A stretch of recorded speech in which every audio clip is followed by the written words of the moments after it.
Setelah penetapan kabinet baru pada pemerintahan Prabowo, banyak harapan publik kepada Menteri Pendidikan baru untuk segera mengganti kurikulum. Berdasarkan hasil pemantauan saya di media sosial, tuntutan itu datang dari berbagai kalangan, baik tokoh politik, akademisi, pemerhati pendidikan, juga tidak kalah ramainya juga konten kreator. Ada yang bicara secara substansi, ada yang mengkritik soal proses dan penamaan kurikulum, ada pula yang menyoroti soal beban tambahan guru yang tidak berkaitan langsung dengan intervensi pada peserta didik seperti PMM misalnya. Tentu banyak alasan dan latar belakang mengapa saat ini banyak pihak yang menginginkan perubahan kurikulum. Tetapi sebenarnya jika kita ingin jujur, harus kita akui bahwa kurikulum sama halnya dengan metode atau model pembelajaran atau hal lainnya. Pasti punya kelebihan di satu sisi, tapi juga mempunyai kelemahan di sisi lain. Rasanya tidak ada era di mana kurikulum baru yang diberlakukan lalu kemudian tidak dikritik atau bahkan ada yang minta dihapus atau diganti dengan segera. Fenomena ini terjadi umumnya saat pergantian menteri. Nah, kalau saya cermati secara permukaan, kelebihan kurikulum merdeka menurut saya adalah satu, adanya penguatan pada pendekatan pembelajaran berdiferensiasi. Pembelajaran berdiferensiasi ini adalah suatu pendekatan pembelajaran yang mengakui bahwa setiap peserta didik memiliki gaya belajar, memiliki minat dan kemampuan yang berbeda-beda. Dalam pendekatan ini, guru tidak lagi mengajar dengan cara yang sama untuk semua siswa, melainkan menyesuaikan materi, menyesuaikan aktivitas, dan asesmennya sesuai dengan kebutuhan individu. Tentu ini butuh pelatihan, butuh keterampilan untuk bisa menguasai cara ini. Mengapa ini menjadi sesuatu yang positif dalam pembelajaran berdiferensiasi dan mengapa ini menjadi penting?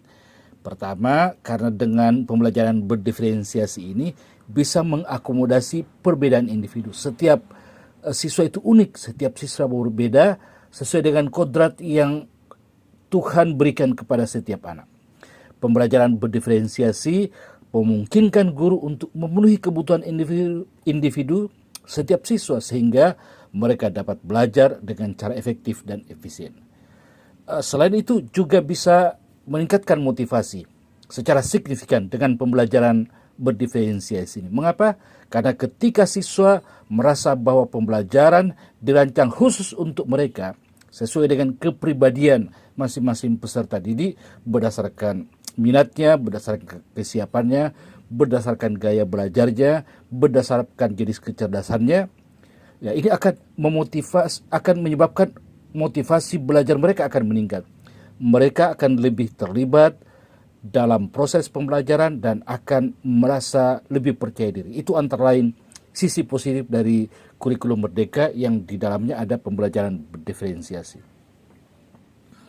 Yang kedua, yang juga sebuah terobosan menurut saya yang belum cukup dikuatkan oleh kurikulum sebelumnya adalah adanya perubahan signifikan dalam variasi pembelajaran melalui kegiatan intrakurikuler, yaitu melalui proyek penguatan profil pelajar Pancasila. Walaupun ini banyak kritik, misalnya dimensi-dimensi itu dikatakan bahwa tidak merupakan turunan langsung dari sila-sila Pancasila, tapi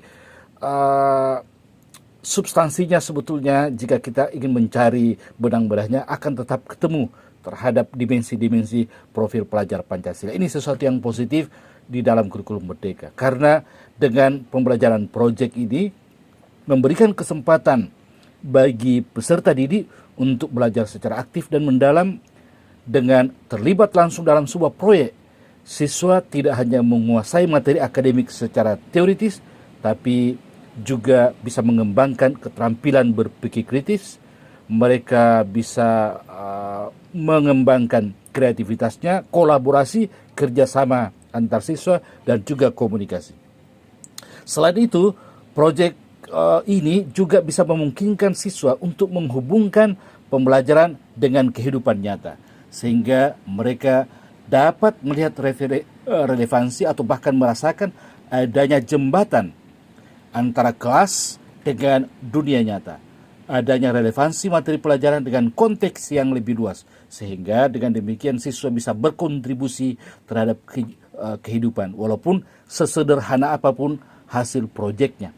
Tidak harus berupa benda, tapi juga melalui karya-karya kampanye, karya seni, dan seterusnya. Hal ini pada akhirnya akan meningkatkan motivasi belajar siswa untuk mempersiapkan mereka menghadapi tantangan di dunia nyata. Nah, selain hal yang positif, juga ada beberapa aspek yang banyak dikritik di kurikulum Merdeka ini oleh banyak kalangan. Misalnya guru penggerak atau sekolah penggerak, kemudian aktivitas guru terkait dengan platform Merdeka Mengajar, kemudian peniadaan ujian nasional dan lain-lain. Nah, jika demikian, bahwa setiap kurikulum punya kelebihan dan punya kekurangan, mengapa kita tidak selektif dalam memperbaikinya? Yang baik dipertahankan, yang kurang mari kita sempurnakan.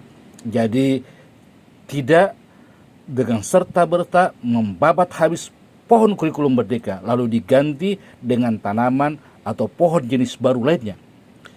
Jadi solusi yang baik menurut saya bukan mengganti tapi menyempurnakan kurikulum Merdeka itu. Nah, di sisi lain juga guru harus menyadari bahwa segala sesuatu termasuk pendidikan mesti dievaluasi. Evaluasi ini sangat penting untuk melihat apa yang sudah berjalan dengan baik, apa yang mesti diperbaiki, dan apa yang mesti ditiadakan atau dihilangkan saja. Ya, tujuannya adalah untuk meningkatkan kualitas pendidikan itu sendiri. Dengan demikian, kurikulum memang mesti dievaluasi secara berkala, termasuk ya momentumnya saat pergantian menteri. Mengapa kurikulum mesti dievaluasi atau bahkan diubah? Nah, evaluasi kurikulum merupakan suatu proses sistematis untuk menilai efektivitas dan relevansi suatu kurikulum. Ini bukan sekedar kegiatan rutin, melainkan sebuah keharusan dalam dunia pendidikan yang terus berkembang. Jadi pendidikan itu sendiri adalah ilmu sosial mengikuti perkembangan dinamika masyarakat. Ya, karena dia merupakan hal yang dinamis, maka kurikulumnya juga harus ya secara berkala dievaluasi dan disesuaikan. Ya, mengapa perlu evaluasi? Mengapa evaluasi itu penting bagi kurikulum? Ya, tentu karena adanya perubahan zaman dan kebutuhan masyarakat. Ya, pesatnya perkembangan teknologi misalnya, teknologi informasi dan komunikasi menuntut kompetensi baru pada peserta didik. Kurikulum yang tidak bisa mengakomodasi perkembangan teknologi akan menjadi tidak relevan. Demikian pula globalisasi, interaksi global yang semakin intens mengharuskan individu memiliki kemampuan untuk beradaptasi dengan budaya dan nilai-nilai yang berbeda. Nah, disinilah kurikulum perlu dirancang agar peserta didik memiliki kemampuan dan kompetensi global. Demikian pula perubahan sosial dan budaya. Perubahan nilai-nilai sosial dan budaya juga mempengaruhi tujuan pendidikan. Kurikulum harus responsif terhadap dinamika dan sosial budaya masyarakat. Demikian pula alasan peningkatan mutu pendidikan, menjamin relevansi. Jadi evaluasi membantu memastikan bahwa materi pelajaran, metode pembelajaran, dan tujuan pendidikan masih relevan dengan kebutuhan peserta didik dan tuntutan zaman. Ya, mengidentifikasi kelemahan dengan cara mengevaluasi kurikulum, kita dapat mengidentifikasi melihat kelemahan dari pelaksanaan kurikulum itu sendiri, seperti materi yang terlalu sulit atau metode pembelajaran yang kurang efektif. Nah, termasuk juga dalam upaya meningkatkan efektivitas.